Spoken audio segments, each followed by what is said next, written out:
setelah sana. Ustadz, ini perahu karet ini impor barangnya. Kuat ini. Kapan? Ketika arung jeram.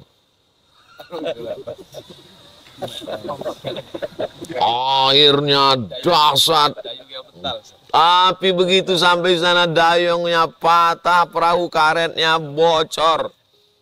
Bohong semua. Bohong. Innallaha ma'as sabirin. Ana yakin antum dalam kehidupan pernah itu mengalami sesuatu yang menurut orang berat. Tetangga, kawan, sahabat mengatakan, ini kayaknya kawan ini bisa error, gila dia ini. Tapi antum kuat.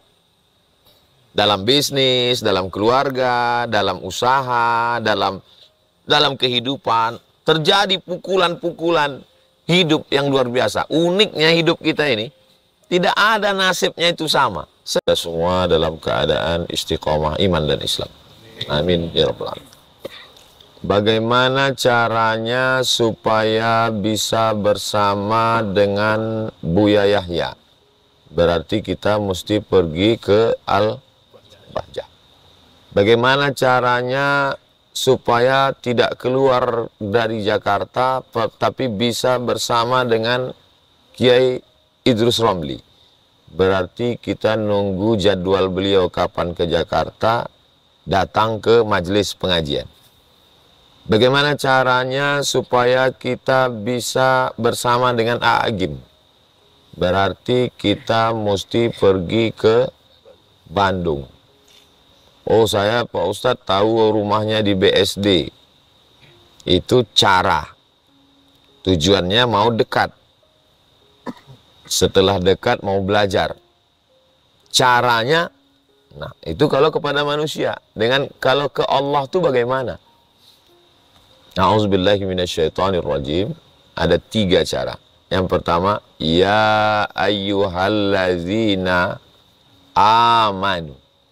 Yang pertama adalah percaya dulu. Nama perbuatannya iman. Kata kerjanya amanu. Orangnya mukmin. Nama sifatnya iman. Nama pekerjaannya amanu. Orangnya mukmin. Ya ayyuhalladzina amanu. Wahai orang yang beriman. Ketika Allah memanggil orang kafir, yang dipanggil itu bukan kata kerjanya. Qul ya ayyuhal kafirun. Tapi ketika manggil orang yang percaya, yang dipanggil itu kata kerjanya. Kenapa begitu? Karena kalau yang disebut itu kata kerjanya, mengandung makna berkesinambungan terus-menerus tidak berhenti. Continuity. Kontinuitas. Ya ayyuhallazina amanu. Jadi kalau mau dekat dengan Allah, bersama dengan Allah, yang pertama syaratnya adalah aman. Makanya kata ulama akidah, awaluddin ma'rifatullah. Yang pertama sekali dalam agama ini adalah mengenal Allah. Maka disusunlah secara sistematis dalam akidah Asy'ariyah. Wujud, qidam, baqa, mukhalafatul hawadisi, qiyamuhu binafsihi, wadaniyah, qudrat, iradat, ilmun, ayat, sama, basor, kalam. Kalau ada orang nggak mau belajar ilmu ini, saya nggak mau ikut ngaji sifat 20. Saya mau langsung ke Quran dan Sunnah. Itu sama artinya waktu gurunya ngajarin dia, sholat itu rukunnya ada 13, yang ini wajib, yang ini sunat, yang ini sunat muakkad. Ini awalnya dari niat. Niatnya menurut mazhab Syafi'i di dalam takbir. Hanafi, Maliki, Hambali sebelum takbir. Pertama iftitah. Lalu dia ngomong, saya nggak mau belajar sama kamu, saya langsung kembali ke Quran dan Sunnah. Belajar melalui ulama itu lebih sistematis, lebih mudah. Itu tujuannya. Jadi saya kalau mau belajar sholat, ya belajar fikih. Kalau mau belajar iman, ya belajar akidah. ikutin ulama yang udah nyusun, simple, mudah. Daripada kita kembali ke Quran dan Sunnah itu benar 1000%. Tapi itu dilakukan oleh para ulama. Karena kita nggak punya ilmunya. Apa tahu kita sebab nuzulnya? Apa kita tahu ini korelasi satu ayat dengan ayat yang lain? Apa kita tahu ayat ini ternyata ada nasakh mansuh, nasikh mansuhnya? Apa kita tahu bahwa hadis ini ada asbabul wurudnya? Apa kita tahu ijma tentang ini? Kan nggak ngerti kita. Maka yang paling enak itu adalah ikut ulama. Alul ulama warasatul anbiya. Berapa lama Nabi menanamkan ya ayyuhalladzina amanu itu? 13 tahun.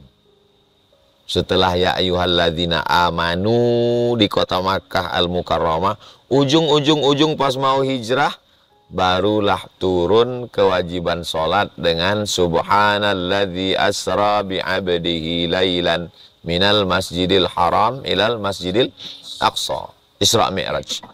Sholat. Zakat nggak ada di Makkah zakat. Zakat itu nanti di Madinah. Puasa, ya ayyuhalladzina amanu kutiba alaikumusiyam, nanti di Madinah. Haji malah belakangan. Diwajibkan tahun ke-6, dilaksanakan tahun ke-10 atau tahun ke-11. Setelah itu baru Nabi Muhammad SAW meninggal. Syahadat yang paling utama, asyhadu an la ilaha illallah wa asyhadu anna Muhammadan Rasulullah. Jadi syarat yang pertama, kalau mau dekat dengan Allah, didekati Allah, dibersamai Allah, merasa bersama dengan Allah, syarat yang pertama adalah ya ayyuhalladzina aman. Setelah lewat proses amanu, ya ayyuhalladzina amanu sta'inu bis sabri. Yang nomor 2, sabar. Sadbara, sabri. Sabri nama tanaman. Nama tanaman, kulitnya berduri-duri, isinya di dalam ada mengandung air. Kalau dia tumbuh di gurun pasir, apakah itu?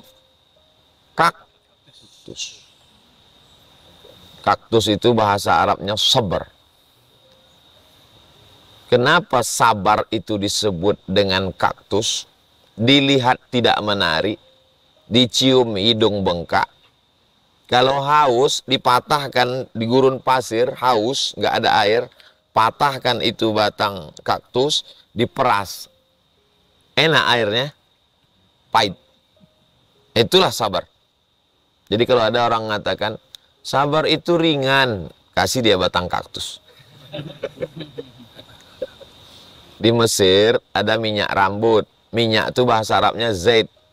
Namanya zait sabar. Minyak rambut yang terbuat dari kaktus. Kenapa sabar? Karena pahit. Kenapa sabar? Karena berduri. Kenapa sabar? Karena nggak enak. Itulah asli kata sabar. Sabar itu selalu kaitannya dengan kalau ninggal, sabar. Kalau sakit, sabar. Kalau bangkrut, sabar. Kalau capek, sabar. Itu sabar yang level paling bawah. Sabar kelas ekonomi. Sabar yang di atas itu adalah ketika kita mampu melawan kantuk. Dingin, enak, di bawah selimut, ngantuk, berat, sampai hotel tadi malam jam 12. Lalu kemudian kita mau bangun, bangkit, itu disebut dengan sabar. Karena beratnya itu disebut dengan sabar. Nyari uang, lelah, berdarah-darah, berkeringat. Setelah uangnya dapat, dibelikan ke tanah, bangun masjid, lalu kemudian diwakafkan. Itu namanya bodoh. Tanah strategis, 1 meter 10 juta. Setelah masjid dibangun, diserahkan untuk wakaf lillahi ta'ala. Kata orang yang tidak amanu, bodoh. Kan bisa investasi. Tapi kata orang yang berilmu dan beramal beriman, namanya sabar. Itu namanya sabar.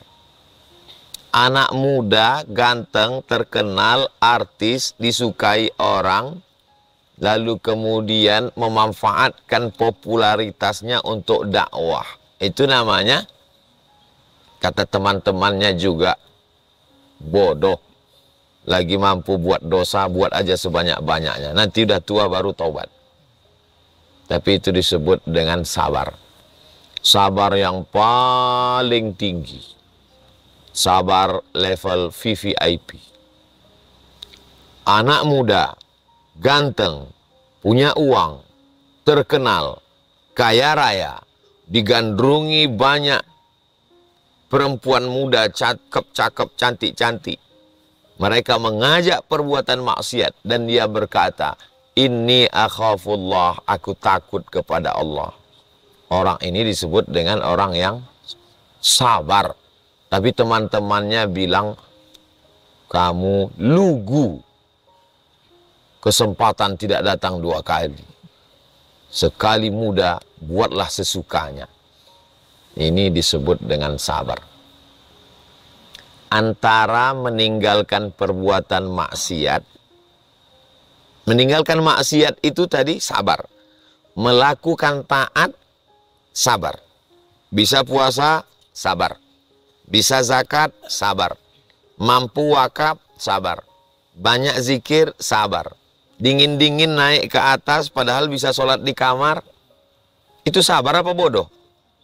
Sabar. Melakukan ketaatan dengan meninggalkan maksiat. Mana yang lebih utama? Kata Imam Ibnu Athaillah As-Sakandari yang menulis Hikam, lebih utama meninggalkan maksiat daripada melakukan ketaatan. Karena melakukan ketaatan semua orang bisa. Sholat duha, anak kecil bisa. Baca Quran, ibu-ibu bisa. Berzikir, semua manusia bisa. Subhanallah, walhamdulillah, wa la ilaha illallah, wallahu akbar. Tapi meninggalkan maksiat, tidak semua orang bisa. Saya bisa meninggalkan maksiat, Pak Ustadz, karena belum dapat kesempatan. Itulah dalamnya pengamatan Imam Ibnu Athaillah As-Sakandari. Meninggalkan maksiat lebih utama daripada melakukan ketaatan. Itu bukan ucapan orang yang biasa-biasa saja. Itu dari ilham dan pengalaman yang luar biasa, perenungan dalam hidup. Ustadz Somad, kami pernah datang ke kepala dinas. Kepala dinas ini kami tahu anaknya sedang kuliah di Australia, perlu duit dolar banyak. Kami ingin menang tender, lalu kami bawa duit 1 koper. Pak, nih, mudah-mudahan tujuannya supaya nanti waktu ada dapat proyek kami yang menang. Apa kata dia? Bawa uangmu ini pulang, saya tidak mau kasih anak-anak istri saya makan haram.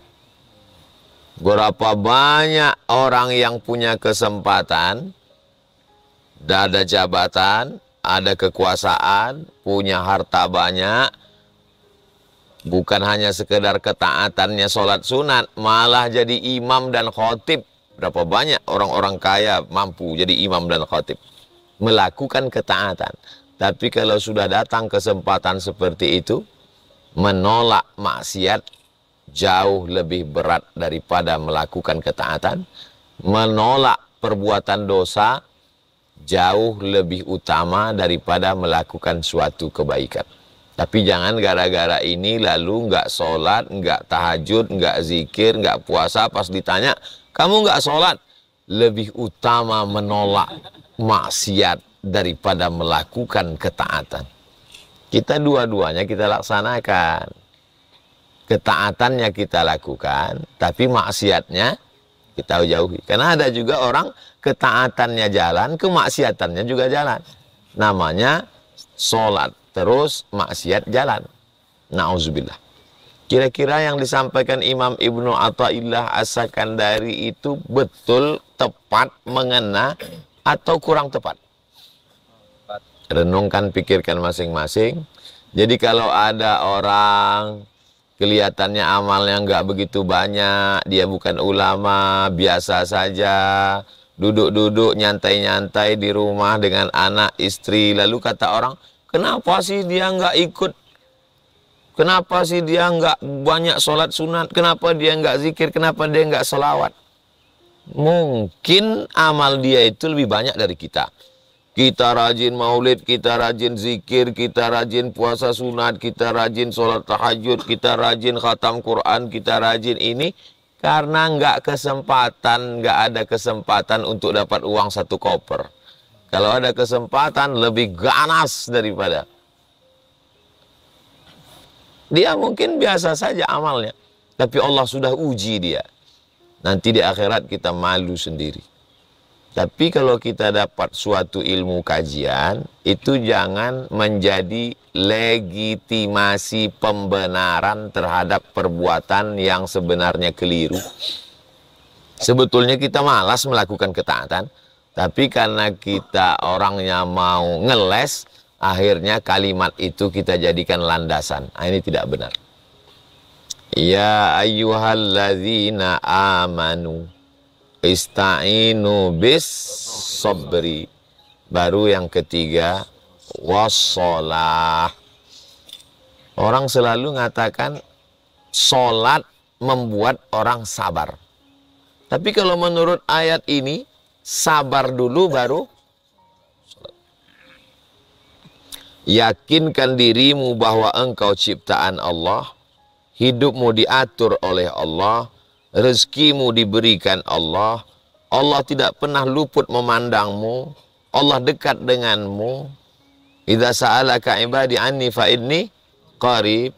Allah selalu mengawasimu, la ta'khudhuhu sinatun wala naum. Garis takdir hidupmu sudah dituliskan Allah 550.000 tahun sebelum dia menciptakan langit dan bumi. Nun wal qalami wa ma yasturun. Setelah tertanam itu di dalam hati namanya iman. Lalu setelah dia tertanam engkau menjadi kuat namanya sabar. Setelah engkau sabar barulah engkau angkat tanganmu. Allahu Akbar. Barulah kau rasakan kedekatan. Masuklah poin yang keempat.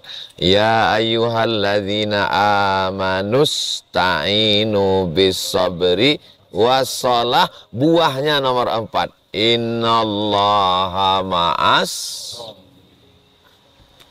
kebersamaan dengan Allah. Ustaz Somad kemarin setelah ngaji di atas langit, dekat sekali dengan langit, di rooftop kita subuh itu, kok belum tertanam juga ya dalam hati. Oke.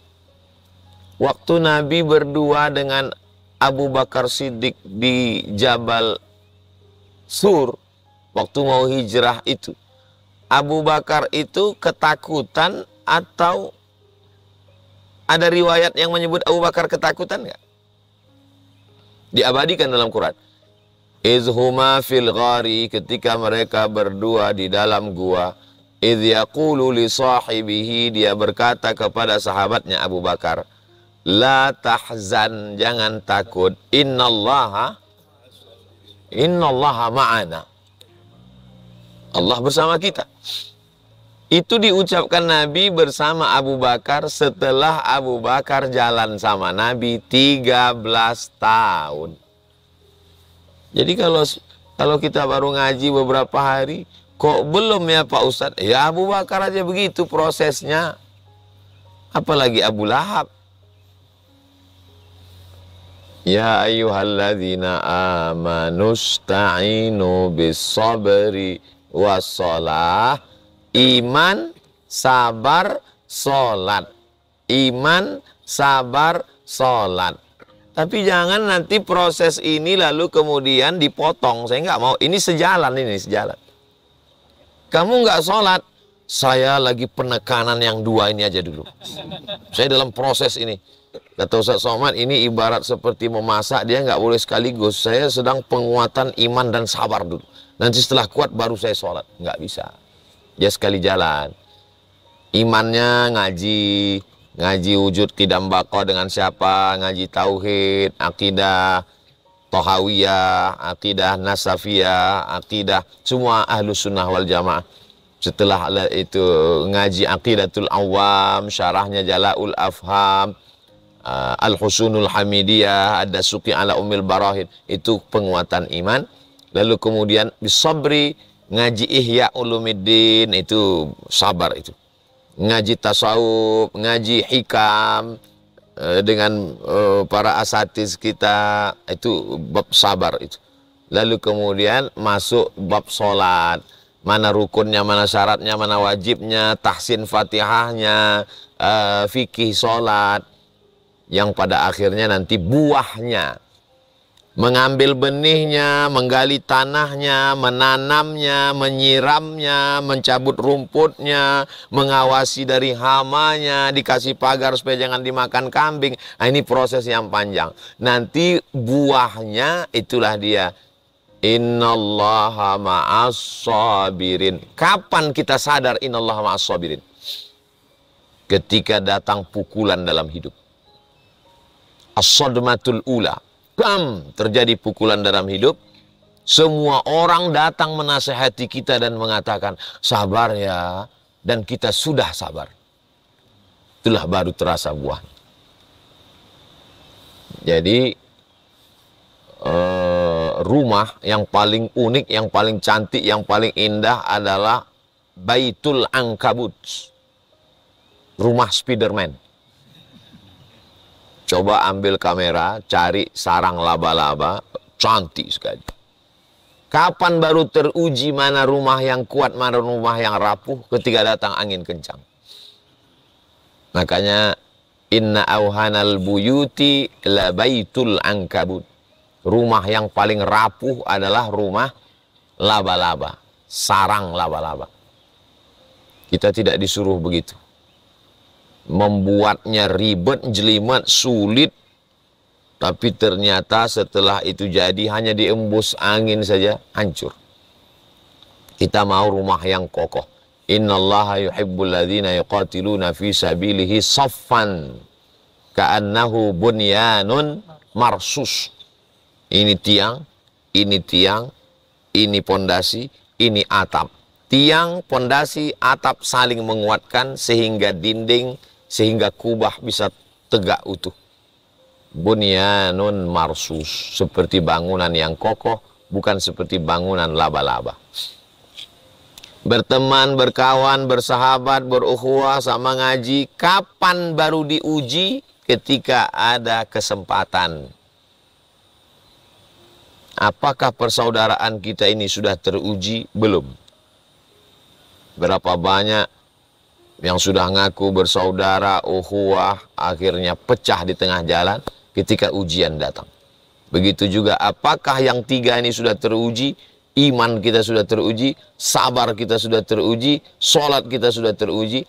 Nanti ketika melewati, ini perahunya Pak Ustadz dari kayu, kalau kena air laut makin kuat, kayu besi namanya nih Pak Ustadz. Ini sudah kami buatkan perahu kayu besi.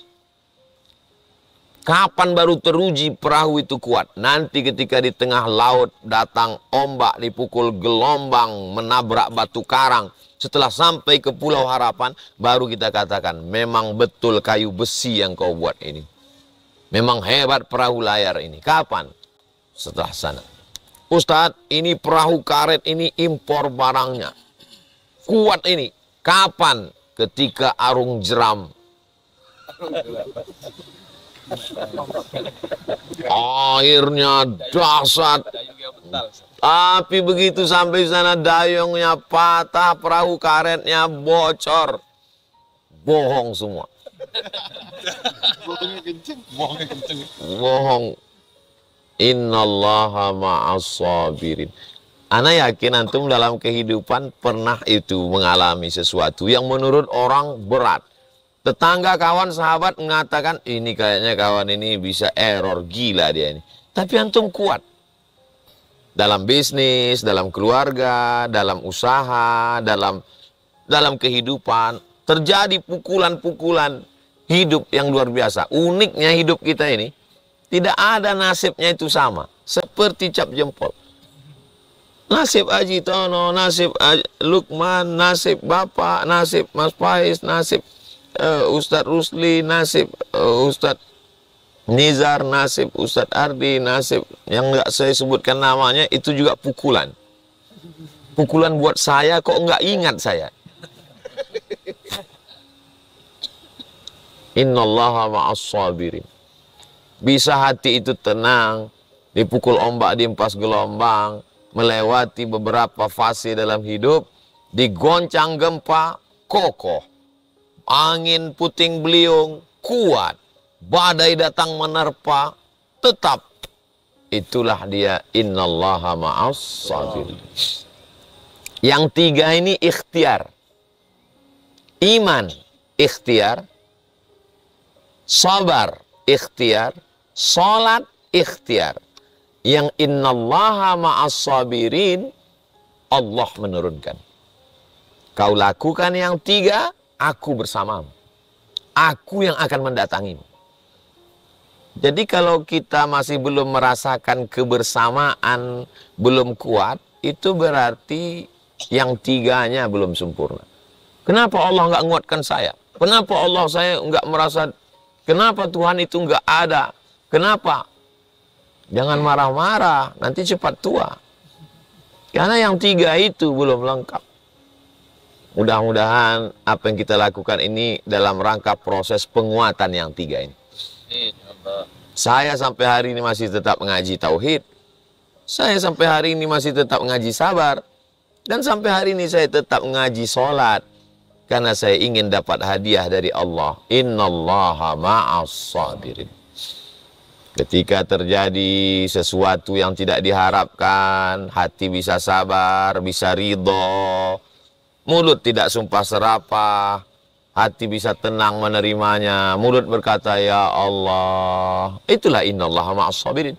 Tapi innallaha ma'as sabirin yang paling kita inginkan adalah nanti saat malaikat maut mencabut nyawa dan yang keluar dari mulut kita adalah la ilaha illallah.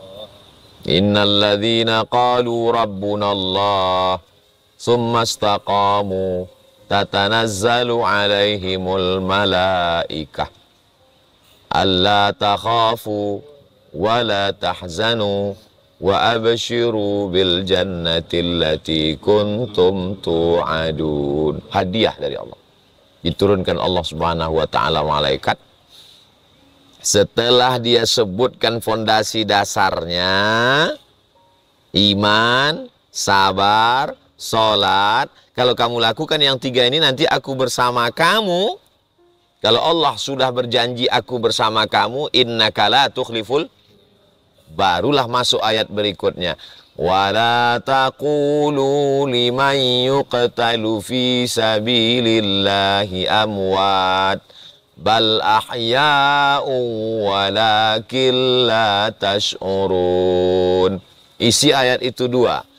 Keluarga yang menghadapi kematian dan orang yang mati syahid. Dua-duanya kalau bersama dengan Allah sabar. Dua-duanya kalau bersama dengan Allah, dibersamai Allah, dikuatkan Allah hatinya, kuat. Baru setelah itu masuk ayat berikutnya yang lebih dahsyat lagi. وَلَنَبْلُوَنَّكُمْ بِشَيْءٍ مِّنَ الْخَوْفِ وَالْجُوعِ وَنَقْصٍ مِّنَ الْأَمْوَالِ وَالْأَنفُسِ وَالثَّمَرَاتِ 5. وَبَشِّرِ الصَّابِرِينَ. Kenapa wabasyiris sabirin? Karena innallaha ma'as. Begitu indah susunan Al-Quran itu. Tapi kadang melihat susunannya yang indah tak sama dengan mengalaminya. Kita seperti melihat gunung yang cantik dan indah dengan awan matahari akan segera terbit, tanaman menghijau dengan rumah. Tapi begitu didekati tidak seindah itu. Tapi kalau sudah Allah membersamai, semua menjadi indah. Mudah-mudahan segala gerak langkah kita selalu dibersamai Allah Subhanahu wa taala. Sehingga sulit kata orang, mudah kata kita. Pahit kata orang, manis kata kita. Tidak enak kata orang, enak karena kita. Kenapa? Karena yang memberikan itu Allah. Kalau sudah yang ngasih Allah, walaupun bendanya sama, responnya beda. 1, 2, 3. 3 orang diundang ke istana oleh raja. Setelah sampai ke sana, raja ngasih pena. Pena. Kata yang satu, aduh, capek-capek diundang ke istana oleh raja, disangka mau dikasih kuda, cuman pena. Mendingan gak usah datang tadi. Kata orang yang kedua, ya syukurlah selama ini mau tanda tangan, mau nulis payah. Ini dapat pena, ya alhamdulillah daripada nggak sama sekali. Kata orang yang ketiga, aku bukan ngelihat penanya, tapi aku ngelihat siapa yang memberikannya. Penanya sama, waktunya sama, tempatnya sama, yang ngasih sama. Tapi kenapa respon berbeda? Karena dia memandangnya tidak melihat yang diberikan, tapi yang dilihat yang memberikan. Kalau kita sampai pada level hakikat itu, maka kita tidak pernah mengeluh dalam hidup. Antara pejabat penguasa dengan rakyat jelata, menurut pandangan hakikat sama atau nggak sama? Sama, karena yang ngasih Allah. Ya, tapi saya nggak enak Pak Ustadz. Masa saya dikasih susah, dia dikasih senang? Berarti belum sampai kepada hakikat. Hakikat kebenaran adalah antara Nabi Ayub yang anaknya meninggal, kebunnya kering, ternaknya mati, kena likuifaksi, kena penyakit kulit, susah, dengan Nabi Sulaiman yang kaya raya, penguasa, menguasai semua daratan Bani Israel. Dalam pandangan Allah sama apa tidak? Sama. Nabi Yunus di dalam perut ikan, kegelapan, terasing, terusir, masuk ke dalam lautan, di dasar lautan, gelap gulita, dengan Nabi Daud yang raja di raja, dalam pandangan hakikat sama tidak? Sama. Kalau sudah sampai pada level tidak melihat apa yang diberikan, tapi yang dilihat siapa yang memberikan. Makanya kalau dikatakan orang hakikatnya, yang dia maksud hakikat di situ adalah semuanya sama. Kalau yang dilihat itu adalah Allah Subhanahu wa Ta'ala. Kalau kebetulan kita jadi Nabi Daud di atas singgasana, supaya Allah ingin kita berkata seperti anak Daud, Sulaiman berkata, liyabluwani ashkur am akfur. La in syakartum la azidannakum. Kalau kebetulan nasibnya sedang masuk ke perut ikan seperti Nabi Yunus, sesungguhnya Allah cuma ingin mulutmu bertasbih subhanallah, la ilaha illa anta, subhanaka inni kuntu minas sholimin. Tapi yang begini ini tidak selesai dengan ceramah tausiah, karena dia dirasakan di saat pukulan hidup begitu dahsyat dan kuat. Mudah-mudahan kita selalu mendapatkan innallaha ma'as sabirin. Dan untuk mendapatkan innallaha ma'as sabirin itu istiqomah dalam iman, sabar, sholat. Dan semuanya itu datang dari Allah. Kita beriman juga dari Allah, kita bersabar juga dari Allah, kita sholat juga dari Allah, dan kita dapat innallaha ma'as sabirin pun dari Allah. Sampai pada akhirnya kita tak punya apa-apa, maka yang keluar dari mulut kita la haula illa billah. Itulah yang dapat saya sampaikan pada kesempatan yang baik ini. Mudah-mudahan kita semua dijadikan Allah minas sabirin. Ala hazihi niyah al-fatihah. A'udzubillahi minasyaitonir rajim. Bismillahirrahmanirrahim. Alhamdulillah rabbil alamin. Ar-Rahmanir Rahim. Maliki yaumiddin. Iyyaka na'budu wa iyyaka nasta'in. Ihdinas siratal mustaqim. Siratal ladzina an'amta 'alaihim ghairil maghdubi 'alaihim waladdallin. Amin. Allahumma ja'alna minal mu'minin. Jadikan kami orang yang beriman. Wa ja'alna minas sabirin. Jadikan kami orang yang sabar. Wa ja'alna minal khashi'in. Jadikan kami orang yang salat. Allahumma ja'alna minal ladzina yastami'una al-qawla fayattabi'una ahsanah. Jadikan kami orang yang selalu dibersamai Allah Subhanahu wa Ta'ala. Allahumma qawwi imanana, kuatkan iman kami. Sahih ajsadana, sehatkan badan kami. Waj'alna minar rasyidin, jadikan kami orang yang lurus. Berhati lurus, berpikir lurus, berkata lurus, berbuat lurus, sehingga Engkau mengurus segala hidup kami, ya Allah. Ya Rabbi bil Mustafa balligh maqasidana waghfir lana ma madha ya wasi'al karami. Barakah Nabi Muhammad sallallahu alaihi wasallam, sampaikan segala maksud niat kami, ampunkan dosa-dosa kami.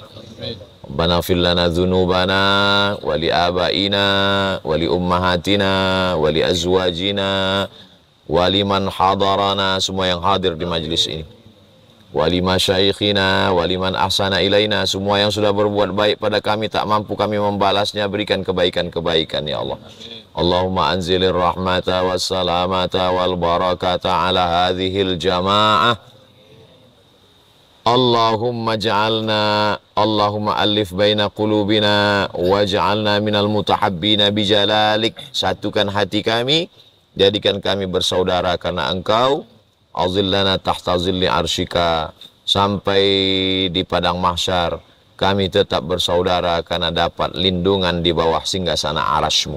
Wa adkhilnal jannata ma'al abrar, masukkan kami ke dalam surga jannatul firdaus ma'an nabiyyin, bersama nabi-nabi, wasiddiqin, orang yang benar, wasyuhada, orang mati syahid, wassalihin, orang-orang yang saleh. Rabbana atina fid dunya hasanah wa fil akhirati hasanah wa qina adzabannar. Wa sallallahu ala sayyidina Muhammad wa ala alihi wa sahbihi wa sallam, walhamdulillahi rabbil alamin. Taqabbalallahu minkum minna wa minkum taqabbal ya karim. Terima kasih segala perhatian, mohon maaf segala kesilapan dan kekhilafan. Kita ini hari terakhir, nanti tausiah, habis itu kaatin, habis itu mudah-mudahan kita tetap selalu bersama dalam doa insyaallah. Aku qouli hadza astaghfirullah li wa lakum. Wassalamualaikum warahmatullahi wabarakatuh. Waalaikumsalam.